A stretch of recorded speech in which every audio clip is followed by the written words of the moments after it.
Если вы посмотрели на заголовок и подумали, она что, сошла с ума и приплела религию в косметологию, то вы почти правы, только все еще хуже. Мы на полном серьезе сегодня будем обсуждать, как филлеры стали способом заполучить одобрение Бога. Но начнем мы с актуального. Преступно незаметно прошла мимо русскоязычного пользователя тема омоложения звезд в 2024 году. Речь сейчас идет не о маломальских изменениях, вроде как скинула 5 килограмм на оземпике или без него, а о радикальном преобразовании, стирающем 20 прожитых лет. Началось все с Кристины Агилеры. Певица взорвала ТикТок своим новым образом. И речь, конечно же, не про одежду, а про лицо знаменитости. 44-летняя Агилера выглядела ровно так же, как и 20 лет назад, а может даже и лучше. Пользователи соцсети настолько обалдели, что все обсуждение в комментариях свелось к банальному обсуждению чудес современной хирургической индустрии, ну и косметологической заодно. Но лично меня интересует, как обычно, не это. Да, Кристина Агилера выглядит прекрасно, настолько прекрасно, что теперь все кардинально изменится. А именно, изменится восприятие стандартов красоты. Если мы теперь не только не знаем, сколько звезде лет, но и не понимаем, как она сбросила лишние года, потому что на Кристине не следа хирургического вмешательства, то как нам теперь отделять естественную красоту от неестественной? И второй вопрос. А зачем нам вообще это делать? Вторая звезда, повернувшая время вспять, это Линдси Лохан. Линдси стала популярна в конце нулевых благодаря таким фильмам, как «Дрянные девчонки», «Чумовая пятница», ну и другие. И, честно скажу, сходила по ней с ума в свое время, как и полагается каноническому подростку. Однако вскоре Лохан разбила мое сердечко. Из образца для подражания она превратилась в частую героиню бульварной прессы. В основном из-за ее неподобающего поведения на публике, приводов в полицию из-за пьяного вождения и странной дружбы с Пэрис Хилтон. Линдси после череды скандалов пропала из медиапространства, вернувшись лишь в 2022 году, причем в невысокобюджетной рождественской комедии. Называется она «Незабываемое Рождество». Сразу после выхода фильма актрису, которую так долго не было слышно, захейтили из-за обилия филлеров и в целом за плохую внешность. Но уже в 2024 году случилось чудо. Филлеры словно по волшебству исчезли, лицо разгладилось, и она вновь стала выглядеть на 20 лет. И Линдси Лохан сразу же похвалили за то, что она взяла себя в руки, перестала пить, начала много работать. Знаете, все как по Альберту Великому. Добродетель в ясности и труде. Но самое интересное не то, что Лохан или Агилера молодились, а то, что им после этого вдруг стали приписывать какие-то новые моральные качества. А звезды при этом сами вдруг замолчали, как-то неохотно стали делиться секретом своего преображения. Не то чтобы это какая-то новая история, что они не рассказывают про свои секреты омоложения, но тут как будто еще тише воды стали, ниже травы. Как будто бы это молчание подтверждает теорию фанатов.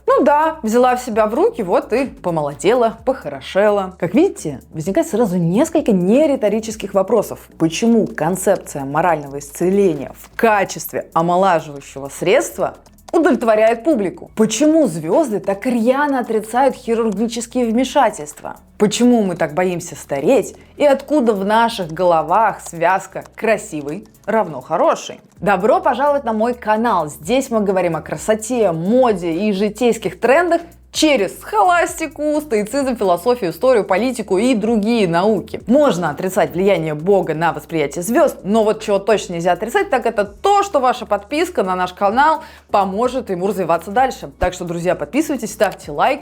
Меня зовут Лана Несневич, я ваш модный антрополог и научмод-журналист. Научмод — это, знаете, как научпоп, только научмод, потому что мы тут про моду. Модная наука, научная мода. Ладно, все, давайте начнем уже. Почему мы вообще так озабочены старением звезд? Давайте просто взглянем на звезд ровесниц Агилеры и Лохан, но только несколько десятков назад. Вот, например, Ирина Муравьева в 36 лет, а вот Алла Пугачева в 35. Или хорошо, вот вам Мадонна, тоже в 35. Или вот, наши любимые девочки. Это 2003 год, Саре здесь 38, Ким 47. Все эти женщины пользовались и пользуются косметическими и хирургическими процедурами ради замедления старения. Однако их подход не выглядит радикальным, как, например, у Донателлы Версачи или Анны Дель Руссо. На них незаметна очевидная подтяжка лица, нет деформирующих лицо филлеров. Если старение заметно, то оно выглядит естественно и гармонично. Но 38-летняя Линдси Лохан и 44-летняя Кристина Агилера тоже как будто не ушли в крайности. Оговорочка, если что, мне приходится указывать их возраст, потому что это важно для нашей темы исследования. В иных случаях, конечно, возраст их меня не касается. Так вот, эти две звезды тоже демонстрируют гармоничный внешний вид. При этом на их лице нет выраженных следов старения, как и признаков значительного хирургического вмешательства. То-то и оно! Так вот, как пишут журналисты New York Times, Dazed, Vogue, мы вступили в эру, когда работа косметолога и хирурга больше незаметна. Журналисты прозвали ее Undetectable Cosmetic Surgery, неопределяемая хирургическая косметология. Мы не знаем, на что пошли эти две дамы, чтобы стереть 20 лет с лица. Может быть, они пережили 10 операций, может, новые лица им напечатали на 3D принтере, может, им вкололи субстанцию, это их новая лучшая версия себя. А может, они и правда просто наносят увлажняющий крем на ночь, делают зарядку, меньше тусуются. Но главное, мы не знаем. И в этом суть. Такая неопределенность пугает. Ведь это переворачивает все старые устои и суждения. Не только в отношении звезд, за которыми, благодаря долгой истории существования бульварной прессы, мы как-то привыкли следить и обсуждать их, но и в отношении друг друга. Сверка компаса, сравнение себя с другими переходит в совсем другую область. Теперь красота, худоба и молодость не результат наших поступков в прошлом. Мол, какая там красота и молодость, если ты пьешь, куришь и гантель в глаза не видел. Нет. Теперь ты можешь делать все это и еще чего похуже, и все равно оставаться 20-летней девчонкой, продлевая себе карьерную жизнь. А все, что тебе нужно, это деньги. Такие процедуры недоступны для большинства. Это напоминает мир из фильма «Гаттака», где внешность и здоровье определяли социальный статус.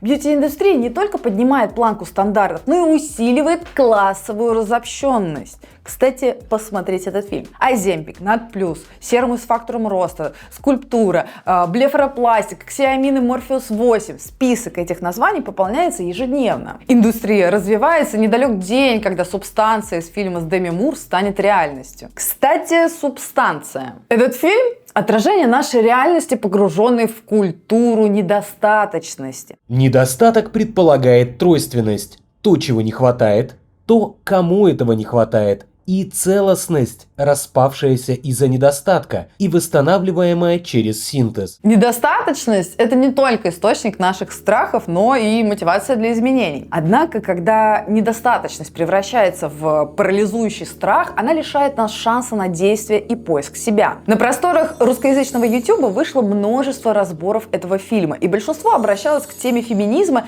и эйджизма, где общество толкает женщину на страшные жертвы ради бесконечной молодости и красоты. Словно эта молодость и эта красота единственное ценное в ней. Эту проблему и правда глупо отрицать, но есть здесь кое-что еще. Вот, например, на Dazed вышла колонка с заголовком «Почему мы не симпатизируем помешанным на красоте?». Автор рассказывает, как сидела в кинотеатре и слушала смех зрителей, в частности, мужчин, которые презирали Элизабет, так звали героиню Деми Мур, за ее одержимость вновь стать красивой и востребованной. Мол, если так ей движет тщеславие, жадность и желание соответствовать нормам, то она сама виновата.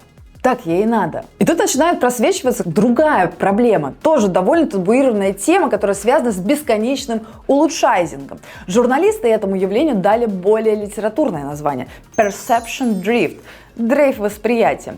Это что-то вроде психического расстройства, которое все еще не находится в МКБ. Но симптомы у этого дрейфа вполне медицинские. Это искажение восприятия, вызванное особенностью мозга, который быстро привыкает к своей новой внешности и забывает, как он выглядел до улучшений. Профессор психиатрии в университете Торонто Джейми Фойснер так описывает это явление. Когда вы исправите единственную вещь, которая вам в себе не нравится, начинают проявляться другие, которые теперь кажутся намного заметнее и требуют немедленного исправления. Вы закололи немного верхнюю губу, чтобы она казалась больше. Но теперь видно, что и у нижней не хватает объема. Проходит время, и губы как будто сдулись, нужно подколоть еще, чтобы все-таки хоть что-то было заметно. На фоне таких губ скулы начинают казаться неравномерными, проседает где-то кожа, и человек устремляется в спираль улучшений, замечая, что он теперь совсем иначе выглядит. Это, знаете, как с ремонтом, когда наконец заделал дырку, там в стене покрасил эту стену, сразу начинает замечаться скрипучая старая дверь, которая портит весь антураж. Понимаете, остановиться очень сложно. Но возвращаясь к субстанции, я вот что думаю. Хотя у фильма был довольно мощный посыл, он немножко не поспел за актуальными событиями в мире красоты. Потому что сегодня уже впору говорить об одержимости улучшайзингом среди молодых. Не знаю, замечали ли вы или нет, но YouTube и TikTok переполнены видео с заголовками «Почему поколение Z такие старые?» Ну, типа выглядят старо. Там тиктокеры пытаются как-то доказать, что им все-таки не 35, а 26. Милли Бобби Браун даже удаляла с соцсетей, потому что ее задолбали комментариями, что она как-то слишком старо выглядит для своего возраста. Ну а уж обсуждение героинь западных реалити-шоу уже превратилось в отдельный жанр. Самый скандальный ролик — это тот, где пластический хирург комментирует, какие операции и процедуры сделали девушки из шоу Love Island. Вот сейчас я вам покажу кусочек оттуда, вы остановите видео и напишите в комментариях, попробуйте угадать, сколько этим девушкам лет. 32. Lips, veneers, nose, cheeks. Хирург выдает безжалостные 35, 40, 42 и везде промахивается, потому что девчонкам не больше 26. И джензеры, они, конечно, не слепые, они тоже сравнивают себя с той же самой Агилерой, да и с миллениалами, да, и замечают, что они в свои 20 выглядят хуже. И начинается новая спираль. ТикТок ломится от сложных уходов за собой перед сном. Тонны средств и уходов рекламируются ежесекундно. Туториалы по макияжу. Значит, это замкнутый круг, правда. Даже не замкнутый круг, это как лавина. И все равно, главное, ничего не помогает, ничего не приносит результаты. Все потому что, они не выглядят так же молодо, как Агилера, или даже, как я уже говорила, миллениалам 30, да? И им позволительно выглядеть на 30. А они все равно на этот возраст не выглядят. Поэтому 20-летние в шоке. Их называют 30-летними. Ну а бьюти-индустрия, она что? Она только этому рада. Они рады, что даже 20-летние уже готовы тратиться на омолаживающие крема и уходы, потому что с возрастом потребление не сократится, оно только увеличится. Взгляните, как эволюционировала реклама анти-эйдж. Вот реклама Olay из 80-х. Женщина лет 50 рассказывает, как помогает ей крем. А вот уже реклама Olay из нулевых. Перед нами девушка лет 30, которая уже вовсю озабочена 7 признаками старения. А теперь взгляните на современную рекламу анти-эйдж. Вот сколько лет этой актрисе? Ей хотя бы 21 есть? Она что там в зеркале выискивает? Морщинки? Она молоко должна и киндер-сюрприз на верхней полке выискивать, пока родители не пришли. А что будет у нас в 2030 году? Не знаю, пятилетка рассказывает о пользе нити и РФ-лифтинга. Но дело не только в омоложении потребителя. Еще бьюти-индустрия решила, что одного крема мало. Нужно сделать 12-ступенчатый уход. В Телеграме я, кстати, просила вас скинуть мне фото ваших ванн. И вы, конечно, прислали мне огромное количество фото. Часть я вам показываю здесь, часть посмотрите в Телеграме. Я просто хотела посмотреть, только ли у меня вся раковина заставлена бьюти-средствами. И ожидаемо, хэштег «не я одна». Напишите, как у вас выглядит ванна. А еще лучше даже отправьте фотку под постом, я ссылку оставлю в описании. Посмотрим, сравним. И про сравнение. Сравните рутину по десятилетиям. 70-е – базовая косметика, 90-е – косметика плюс салонные процедуры, 20-е – косметика, регулярные инъекции, аппаратные процедуры, превентивная медицина, массажи, сауны, скрабы, я могу бесконечно этот список называть, потому что он не кончается, он только пополняется. По данным Национального банка данных эстетической пластической хирургии, количество процедур ботокса, проведенных в Америке, увеличилось на 54% в период с 2019 по 2020 год, а филлеров на 75%.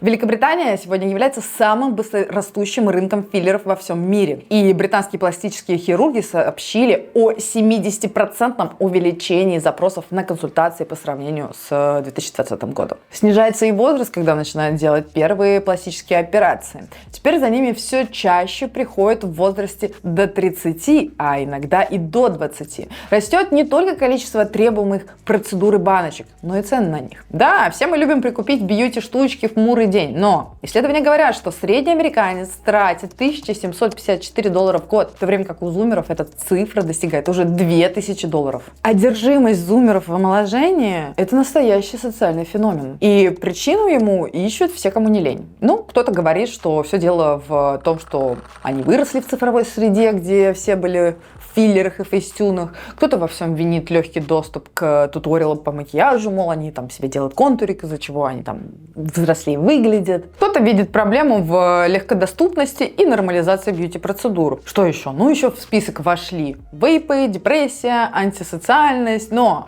истинной причины безмасштабных исследований нам, конечно же, не узнать. Но я вот что, я придумала вторую часть субстанции. Там, значит, Сью, чтобы она не делала, постоянно подходит к зеркалу и выглядит все старее и старее, уже старее даже, чем Элизабет. И все равно ничего не помогает, и в итоге сходит с ума. Берем, снимаем. Но нам нужно опять кое-что себе признаться. Мы бьем тревогу не потому, что зумеры так много тратят на уход и косметологию, а потому что мы видим неэффективность их усилий. Мы видим все эти инъекции, ботоксы, филлеры. Видим, как косметика толстым слоем лежит на их лицах. Красота это не настоящая, заколотая, а значит дешевая и достойная осуждения, как считают некоторые. Вы никогда не задумывались, почему на самом деле сжигали ведьм? Потому что они красивые? Нет, потому что они ведьмы, а значит их красота не настоящая, а подаренная самим дьяволом. Сегодня место дьявола заняли дорогостоящие хирурги и косметологи, но желание сжигать за неестественную красоту никуда не исчезло. Почему же нас так коробит неестественная красота? Есть гипотеза, что все дело в нашем западном христианском сознании. Нет, конечно, тут можно сказать и про теорию полового отбора, и про то, что красотой для человека является определенные половые признаки, сигнализирующие о фертильности, но тут как бы одно другому не мешает на самом деле. Скажем так, одно из другого вытекает. И давайте для понимания переместимся в средние века. Что есть хорошо в мире средневекового человека? Умберто Эко дает очень хорошую ретроспективу этого понимания в книге «Искусство и красота в средневековой эстетике». Там он исследует представление о хорошем, благодетельном и красивом через работы богословов Фомы Аквинского, Альберта Великого, святого Бонавентуры, ну и так далее. Знаете, как аудиокнигу слушать, невозможно. Но если у вас есть время на осознанное чтение, то все сразу становится понятно, поэтому рекомендую читать, если есть желание и время. Так вот, в средневековом обществе простой люд не мог читать, потому что не умел. И все представления о хорошем передавались через книги богословов, а потом через речь проповедника, еще через искусство, там фрески, картины, поэтому у нас повсюду одни иконы средневековья. Понятно, да? И ради спокойствия все они были посвящены Богу как единственному ориентиру в хорошем, красивом и правильном. Если ты правильно веруешь, Бог тебя награждает красотой, а вот если неправильно косячишь, то извините, носи на лице уродство, как повинность, такова справедливость. Понимаете, тут какое дело богослова, не то чтобы тогда шарили в генетике, да, и объяснить, как передаются по наследству различные заболевания, особенности, но они не могли, поэтому они просто решили такие: красивый, он хороший, с ним можно иметь потомство. Некрасивый, наверное, болеет, наверное, не стоит. И вообще он дьявольское какое-то отродье. Так, для простоты понимания. То, что сегодня физическая красота не является определяющим фактором при выборе партнера, конечно же, никого тогда не волновало. Да, знаете, она и тогда не была определяющим. Важно было, конечно, выйти за какого-нибудь богатого, известного графа или что-нибудь такое. Ладно, мелочь. Еще раз повторяю простую связку. Хороший равно красивый, плохой равно уродливый, больной. Но если вы, красивый, но при этом косячите, извините, понятно все, дьяволу служите. Пожалуй, вас надо сжечь. И смех и грех, но эта святая простота до сих пор живет в современном цифровом мире. Мы буквально одержимы желанием знать, какие вмешательства в свою внешность совершили знаменитости. Тысячи аккаунтов разоблачителей в Инстаграме, видео с комментариями хирургов, разборы в СМИ и соцсетях.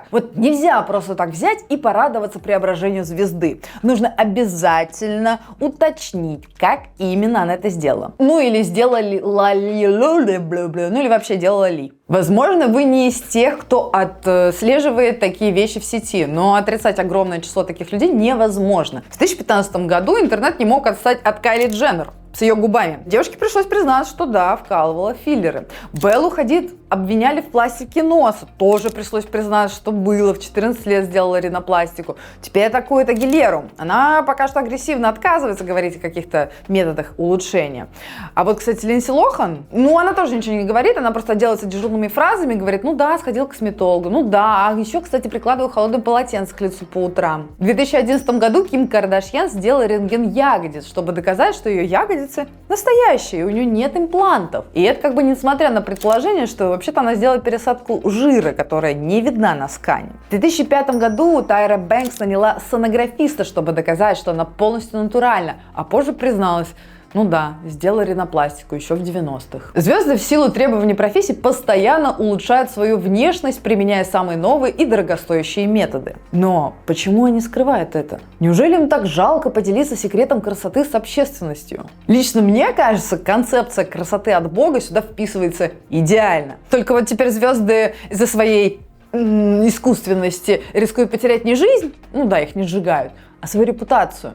Но причем тут репутация и внешность? Как показывают исследования, все дело в когнитивном искажении. И нет, дело не только в так называемой привилегии красоты, которая приносит различные карьерные бонусы, да, красивых, согласно данным. Чаще нанимают на работу, больше платят и чаще прощают ошибки. Это все, конечно, да, но тогда бы на руководящих постах были бы одни топ-модели. Что не так? Ну, то есть я что хочу сказать, что влияние красоты на уровень жизни, конечно, есть, но просто оно не столь существенно. Тут скорее дело в эффекте ореола. О нем я довольно подробно рассказывала в своем видео про ошибку самовосприятия. Но если коротко, эффект ореола – это когда мы по одному положительному признаку делаем вывод о человеке, что он хорош и во всем остальном. Если ты можешь это, то можешь и другое. Если ты красивый, то, может быть, ты еще и хороший человек. Нет, так не считаете? Ну, это вы сейчас так говорите, да? Научись читать, критически мыслить, смотрите всякие видео по теме. А что делать тем, кто не смотрит? И кто вообще ничего не хочет знать про эти искажения? Да ничего. Да просто жить с этим, ну и образовывать других. Вот, например, древние греки хорошо знали про силу красоты, поэтому просили изображать себя на статуях красивее, чем они есть на самом деле. Ну, точнее, были. Речь, конечно же, о богатых греках. Они прям надеялись на эту привилегию красоты. Они прям надеялись, что люди будут думать, ну, если те красивые, то, скорее всего, и добрые, поэтому, ну, что, не будем их ни свергать, ни грабить. Именно так, кстати, некоторые историки объясняют феномен архаической улыбки. Человечество так привыкло связывать внешние данные с моральными качествами человека, что доходит даже до смешного. Вот вы слышали, например, что Тимоти Шаломе теперь уродец? Да, друзья, вот так, да. Его красота начала исчезать с началом отношений с Кайли Дженнер, которая уже повинна в неестественной красоте, а закончилась на шутке, которую он произнес на шоу Saturday Night Live. Would you share it on Instagram? If it means you won't kill yourself, yeah. What's your band's name? Oh, it's Hamas. H-A-M-A-S. Hamas? Я посмотрела и, честно говоря, так и не поняла, что в ней такого страшного. Вы посмотрите, пожалуйста, и напишите мне в комментариях, потому что я не поняла, в чем он провинился. Но суть не в этом. Суть в том, что теперь в комментариях под появлением Шаломе стали все чаще видеться сообщения о том, что он подурнел. Может быть, в сети и раньше случались какие-то единичные случаи оскорбления внешности звезды Дюна, но, видимо, тогда такие публикации и комменты так сильно минусовались фанатами, что алгоритмы просто не выводили их в видимое поле. Тимоти Шаломе, может, и не прибегал ни к каким косметическим процедурам, но с точки зрения фанатов он совершил нечто плохое, из-за чего вдруг стал менее привлекательным. Вот с Линдси Лохан произошла ситуация обратная. Она, значит, похорошела, стала сниматься в кино и сразу же обрела какие-то невероятные классные моральные качества. Из-за этого когнитивного искажения, когда мы связываем внешние данные с моральными качествами, выросла целая псевдонаука, физиогномика. Википедия говорит, что это псевдонаучный способ определения типа личности человека, его душевных качеств и состояния здоровья, только исходя из анализа его черт лица, ну и выражения этого лица. Линдси Лохан так быстро приписали новые добродетельные черты личности, что удивляться я не перестаю по сей день. Мол, актриса похорошела, потому что взяла себя в руки, родила ребенка, отказалась от веществ, начала много работать. И любые попытки свести ее успешное преображение к банальному походу к хорошему хирургу воспринималось фанатами как обесценивание личностного роста. И вот странно, но мне очень понравилось, как сформулировала этот феномен-парадокс Эллен Атланта. Она автор книги «Пиксель Фреш. Как токсичная бьюти-культура вредит женщинам». Риторика вокруг трансформации Лохан создает ложную эквивалентность между этическим поведением и внешним видом, предполагая, что те, кто поддерживает свою красоту естественным образом, более добродетельны, чем те, кто прибегает к хирургическому вмешательству. Мол, Лохан не может одновременно и бросить пить, родить ребенка, много работать, и при этом еще тратить деньги на хирургические вмешательства. Это как будто бы лишает ее всех предыдущих заслуг. Она не прошла путь героя, не претерпела лишения. Она просто нашла нормального врача. Где же в этом справедливость? То-то и оно. Еще одно наше любимое человеческое когнитивное искажение, согласно которому мы везде ищем справедливость, потому что, по справедливости Бог должен покарать за плохие поступки, уродством. Для меня это, конечно, тоже контринтуитивно, но взгляните на факты. Линдси вообще-то снимается, причем активно, с 22 года, родила ребенка в 23-м. С ней вышло уже много фильмов, где все еще были видны следы неэффективных бьюти-вмешательств. Но обличили ее в белое именно в 2024-м, когда она наконец вернулась к внешности, которая у нее была 15 лет назад. И вот инстаграмное лицо, в чем его проблема? Да в том, что вмешательства заметны. Инстаграмное лицо все еще может сигнализировать определенной группе людей о красоте. Оно все еще привлекает ценителей женщин, которые старательно ухаживают за собой. Но как тренд, оно потихоньку сходит на нет. Теперь в цене естественная красота, созданная незаметным хирургическим и косметологическим вмешательством. Мы хорошо знаем, как выглядят заколотые филлерами губы, подбородки, скулы, наращенные ресницы и волосы. Мы даже, стоимость всего этого можем отчеканить среди ночи, если нас разбудить. А вот как Лохан и Агилера вернулись на 20 лет назад, мы не знаем. И не понимаем. Неужели это правда происки дьявола? Или наоборот, Божья благодать, дарованная за хорошие поступки? Конечно, никто напрямую так не думает, но становится ясно. Неопределяемое хирургическое и косметологическое вмешательство сегодня новый люкс. Если вы смогли подобрать процедуры так, что их результат незаметен, вы достигли совершенства. Если вы смогли заморозить старение, вы большой молодец, мы вам еще и в заслуги хорошие поступки запишем. Думаю, не будет голословным заявить, что то, что с собой сделали Лохан и Агилера, стоит немалых денег. Это не $500 на наращивание волос, не $50 на ресницы. Нет, это сумма куда выше. И вот именно этот разрыв создает классовую разницу. Процедуры изо дня в день будут совершенствоваться. Какие-то будут дешеветь, какие-то останутся на уровне недосягаемости для большинства. Маркетинг и рынок красоты не только повышают стандарты, но и превращают их в инструмент разделения. Чем выше планка, тем дальше она от среднего потребителя. Инстаграмное лицо уже сейчас не является чем-то премиальным, а дальше еще больше будет обрастать негативными коннотациями и искажениями, которые связаны с неестественной красотой. Все потому, что никто не хочет упустить бонус от привилегии красоты и эффекта ореола. Все хотят быть любимыми, успешными и восприниматься окружающими как хорошие и правильные. Вот только теперь, когда мир узнал, что можно и в 40 выглядеть на 20, и при этом не становиться жертвой косметологических крайностей, интересно посмотреть, как все поменяется. Зумеры и миллениалы уже сейчас тратят большие деньги, даже больше намеренного и намеченного на эти все улучшения. Как мы уже сказали, эти процедуры не дешевые. Элита становится все красивее, а рынок красоты продолжает наращивать разрыв. Этот процесс усиливает круговую поруку. Чем совершеннее технологии, тем выше ожидания, и тем сложнее удержаться в рамках доступного. Не получится ли так, что в будущем сохранение красоты станет настолько заметной статьей расходов, что это изменит всю экономику западного мира?